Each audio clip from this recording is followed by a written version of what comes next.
To begin a row of quadruple treble crochet stitches, you want to start with a chain 7, which counts as your first stitch.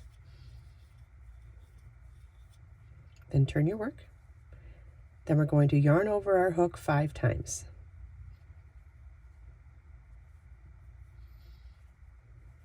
Insert your hook in the next stitch, yarn over, pull up a loop, yarn over, pull through 2 loops on your hook, yarn over, pull through 2 loops on your hook, yarn over, pull through 2 loops on your hook, yarn over, pull through 2 loops on your hook, yarn over, pull through 2 loops on your hook, and yarn over, pull through 2 loops on your hook.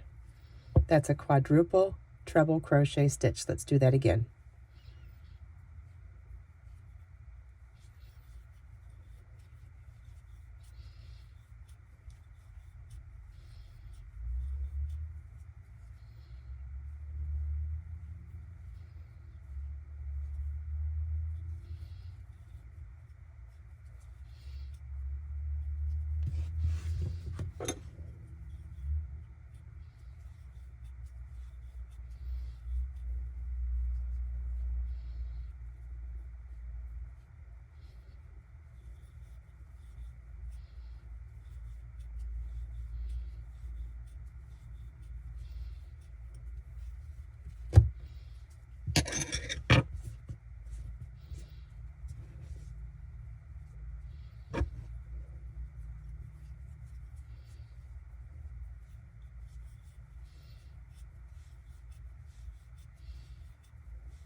I hope you enjoyed this video. If you have any questions at all, please feel welcome to leave them for me in the comments. Let us make time to create, share, and inspire today and every day. I'll see you in the next video.